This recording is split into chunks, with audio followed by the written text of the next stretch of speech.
Hello viewers, कैसे हैं आप सब लोग। स्वागत है आपका study with doctor Pawan Oberoi YouTube channel पर। मैं डॉक्टर पवन ओबराय आज आपसे डिस्कस कर रहा हूं। देखिए, आज जो डेट है वो 15 सितंबर 2022 है और अभी लास्ट मंथ जो एग्ज़ाम ख़त्म हुए हैं सीसीएस यूनिवर्सिटी मेरठ का एमए सेकेंड ईयर हिंदी का, तो उसमें एक बड़ा ही इंपॉर्टेंट पेपर है हिंदी आलोचना, जो कि कंपलसरी पेपर है जिसका कोड है G333। इसकी बुकलेट सीरीज़ मेरे को अवेलेबल हुई है क्यों, तो ये मैं आपसे डिस्कस करूंगा विद आंसर्स। और जो आंसर्स लगाए हैं वो सीसीएस यूनिवर्सिटी मेरठ की आंसर शीट के अकॉर्डिंग है। ठीक है व्यूवर्स, फर्स्ट टाइम चैनल देख रहे हैं study with doctor Pawan Oberoi, channel को सब्सक्राइब कर लीजिएगा, लाइक और शेयर भी करते रहिएगा अपने फ्रेंड सर्कल में, ताकि उनको भी चैनल के बारे में पता लगे और वो भी एग्ज़ाम टाइम में फ़ायदा ले सकें। और कंपटीशन के पर्पज़ से टीजीटी, पीजीटी, एनटीए, नेट के पर्पज़ से बहुत सारे एमसीक्यूज़ क्वेश्चंस इसमें है मेरी प्लेलिस्ट में। आप MA Hindi previous year solved paper के नाम से प्लेलिस्ट विजिट करिएगा तो आपको प्लेलिस्ट मिलेगी इसमें, है ना। आप जो है काफ़ी सारे 2021 से क्वेश्चन पेपर भी उसमें देख सकते हैं। तो व्यूवर्स, कुछ क्वेश्चंस डिस्कस करूंगा, 25-30 क्वेश्चन, ताकि आपको पता लग जाए कि 2022 में कैसे आए थे, क्योंकि ये श्री देव सुमन यूनिवर्सिटी सहारनपुर यूनिवर्सिटी जो बनी है, माँ शाकुंभरी देवी यूनिवर्सिटी, तो वहाँ भी आई थिंक प्राइवेट का होगा ये, तो वहाँ के लिए भी ये हेल्पफुल रहेगी। अंतर इतना है कि वहाँ फर्स्ट टाइम होगा और सीसीएस यूनिवर्सिटी में सन 2014 से ये कंटिन्यूस पेपर चल रहे हैं एमसीक्यूज़। तो सिलेबस चेंज है, तो न्यू सिलेबस से अकॉर्डिंग ही है। और जिनको भी पीडीएफ चाहिए तो वो 70 रुपये मेरे इसमें जो भी डिस्क्रिप्शन बॉक्स में मोबाइल नंबर है, डिपॉजिट करिएगा गूगल पे, फ़ोनपे, पेटीएम से, तो आपको 2022 के सारे क्वेश्चन पेपर मिल जाएंगे। और 140 रुपये अगर आप डिपॉजिट कराते हैं तो आपको 2021 के और 2022 के सारे क्वेश्चन पेपर आपको मिल जाएंगे। बस आपको सब्जेक्ट के नेम भेजने पड़ेंगे या अपना एडमिट कार्ड भेजना पड़ेगा या हैंड रिटन आप सब्जेक्ट के नाम लिख करके भेज दीजिएगा, जिससे मुझे पता लग जाए कौन कौन से सब्जेक्ट है, तो उनकी पीडीएफ आपको तुरंत जो है वो सेंड कर दी जाएगी। ठीक है व्यूवर्स। और यदि किसी एक पर्टिकुलर सब्जेक्ट के चाहते हैं, जैसे मान लीजिए हिंदी आलोचना के ही चाहते हैं या किसी और पेपर के चाहते हैं, तो 50 रुपीज़ आप एक सब्जेक्ट के आप डिपॉजिट करेंगे तो आपको 2021 का पेपर, 2022 का एक पेपर उस पर्टिकुलर सब्जेक्ट का, मान लीजिए हिंदी आलोचना है तो इसका 2021 का पेपर, 2022 का पेपर, और कुछ 400 से 500 एमसीक्यूज़ इम्पॉर्टेंट जो क्वेश्चन बैंक है वो आपको सेंड कर दिए जाने, यानी केवल 50 रुपये में आपको लगभग 650 से 700 एमसीक्यूज़ आपको दे दिए जाएंगे। ठीक है व्यूवर्स, चलिए तो क्यों बुकलेट सीरीज़ जो है वो मैं आपसे डिस्कस कर लेता हूँ।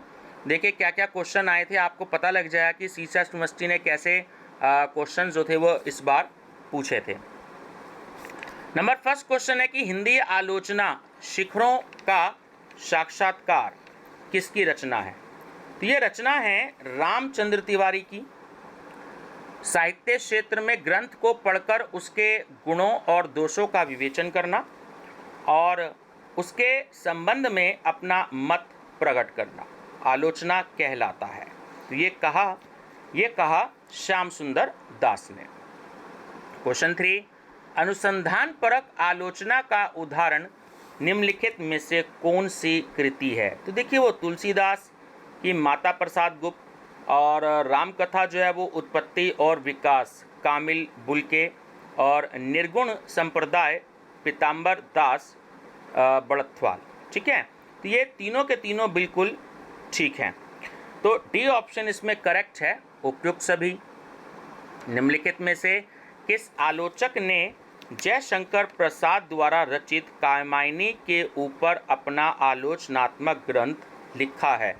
तो मुक्तिबोध ने भी लिखा है, राम स्वरूप चतुर्वेदी ने भी लिखा है और डॉक्टर नगेंद्र ने भी लिखा है। तो डी ऑप्शन जो है वो इसका राइट आंसर है। ठीक है ना, उपयुक्त सभी। क्वेश्चन नंबर 5, साहित्य के समाजशास्त्र की भूमिका निम्नलिखित में से किस आलोचक की पुस्तक है। ये है मैनेजर पांडे की। इनमें से कौन सी पुस्तक विश्वनाथ त्रिपाठी की है। तो देखिए, लोकवादी तुलसीदास भी है और हिंदी आलोचना भी है और मीरा का काव्य भी है। तो डी ऑप्शन करेक्ट है, उपयुक्त सभी।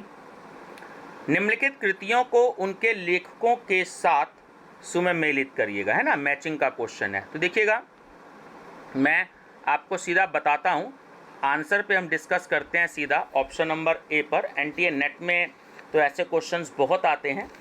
देखिए ए ऑप्शन करेक्ट है। इसमें जो भाषा और संवेदना है इसमें जो आपको दिया गया है तो वो है राम स्वरूप चतुर्वेदी की। छायावाद का पतन है वो है डॉक्टर देवराज की।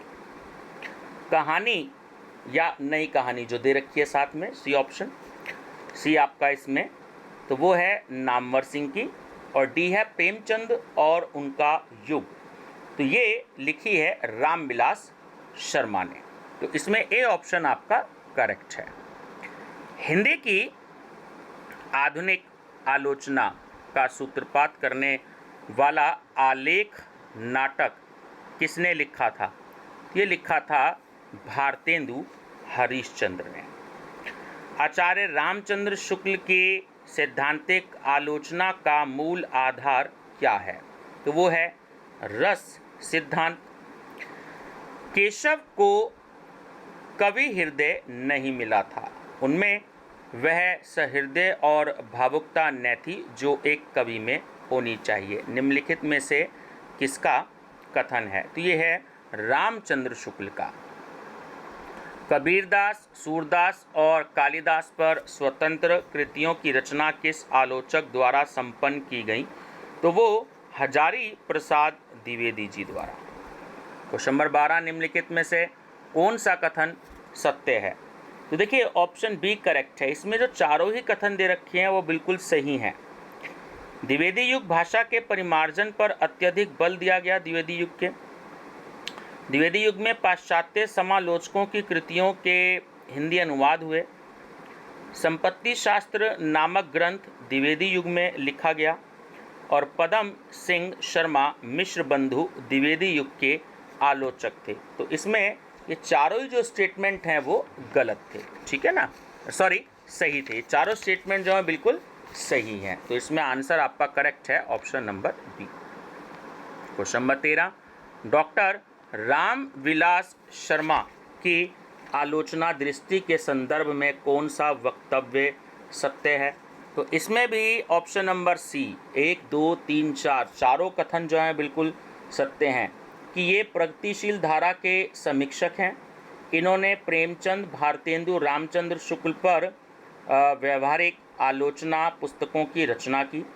अपनी पुस्तक निराला की साहित्य साधना द्वारा निराला को महाकवि के रूप में पुनर्स्थापित किया और प्रेमचंद पर 2 आलोचना ग्रंथ लिखे। तो चारों कथन बिल्कुल सही हैं। व्यवहारिक आलोचना के जनक कहे जाते हैं बाल कृष्ण भट्ट।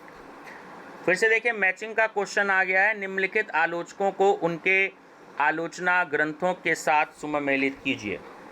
तो सीधा ऑप्शन नंबर बी देखते हैं कि जो बच्चन सिंह हैं, अब इसमें ये देखिए इन्होंने एक्चुअली क्या दिया है, ये कुछ क्वेश्चंस में ऑप्शन नंबर इन्होंने 5 दे दिया है, ठीक है।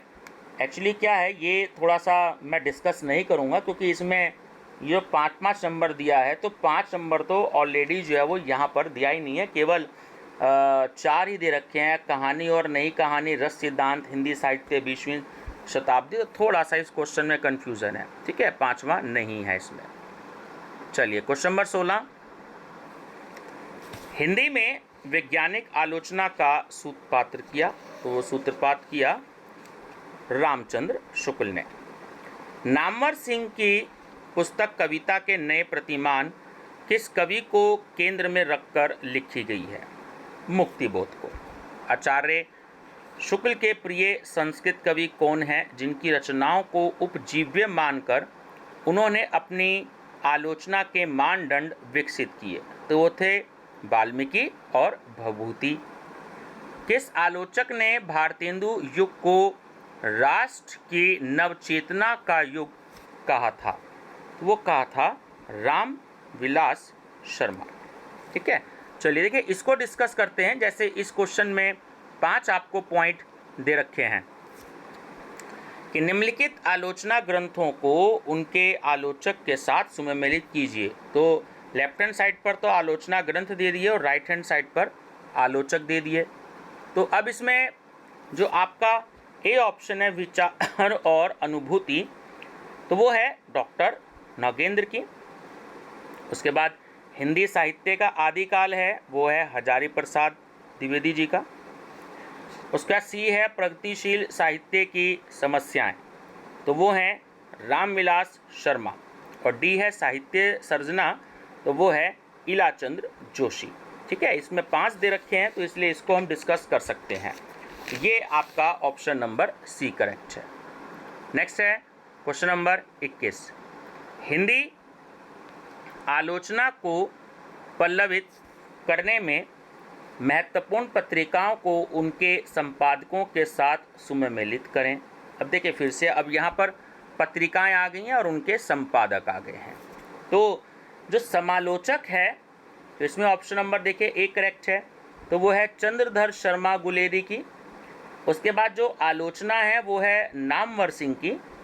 सी हिंदी प्रदीप जो है वो है बालकृष्ण भट्ट की। और डी जो सरस्वती है वो है महावीर प्रसाद द्विवेदी की। ठीक है, तो इसमें आपका ऑप्शन नंबर ए करेक्ट है। आचार्य हजारी प्रसाद द्विवेदी की आलोचना दृष्टि का प्रमुख आधार बिंदु है, तो उनका आधार बिंदु है, देखिए डी ऑप्शन करेक्ट है, उपयुक्त सभी। ये साहित्य का अंतिम लक्ष्य मनुष्य है, ये भी बिल्कुल ठीक है। रचना में कथ्य का महत्व अधिक, शिल्प का कम, और परंपरा से चली आ रही धारा, तो डी ऑप्शन करेक्ट है, इसमें उपयुक्त सभी। रामचंद्र शुक्ल की आलोचना दृष्टि के संदर्भ में क्या सत्य है, तो देखिए चारों स्टेटमेंट बिल्कुल सत्य हैं। ऑप्शन नंबर सी करेक्ट है कि उनकी आलोचना का प्रस्थान बिंदु रसवाद तथा लोकमंगल दोनों ही हैं। उन्होंने पारंपरिक रसवाद की जड़ता तोड़ उसे लोकमंगलवाद से संपर्क किया। साहित्य के लिए साधारणीकरण महत्वपूर्ण है और रसात्मकता की मध्य कोटि का तर्क भी प्रस्तुत किया। ठीक है, तो इसमें सी ऑप्शन करेक्ट है। चलिए 2-3 क्वेश्चन और डिस्कस करते हैं इसमें। क्वेश्चन नंबर है आपका 24। जिस प्रकार आत्मा की मुक्तावस्था ज्ञान दशा कहलाती है, उसी प्रकार हृदय की मुक्तावस्था रस दशा कहलाती है, किस आलोचक का कथन है, तो ये है रामचंद्र शुक्ल का। आचार्य शुक्ल ने अपने ग्रंथ रस मीमांसा में रसाभाव को रस की कौन सी कोटि माना है, तो उन्हें मध्यम कोटि माना है। ठीक है व्यूअर्स, तो ये 25 क्वेश्चंस थे, तो मैंने आपको एक आइडिया देने के लिए ये क्वेश्चन डिस्कस कर दिए हैं। देखिए लगभग 40-45 मिनट लग जाते हैं एक पूरे 100 क्वेश्चन की वीडियो बनाने में, तो इतना मेरे पास भी थोड़ा सा समय का अभाव है। मैं भी पूरी बुकलेट नहीं कर पाता, क्योंकि लगभग 250 से ज़्यादा बुकलेट इस समय मेरे पास में अवेलेबल हैं अलग अलग सब्जेक्ट की, तो वो सारी की सारी अपलोड करनी होती है। ठीक है व्यूअर्स, तो बने रहिएगा चैनल पे मेरे स्टडी विद डॉक्टर पवन ओबराय पे। आपको PDF चाहिए तो मैंने आपको वीडियो की स्टार्टिंग में सारी बातें बता दी हैं, तो आप उसको एक बार ध्यान से सुनिएगा। Thank you.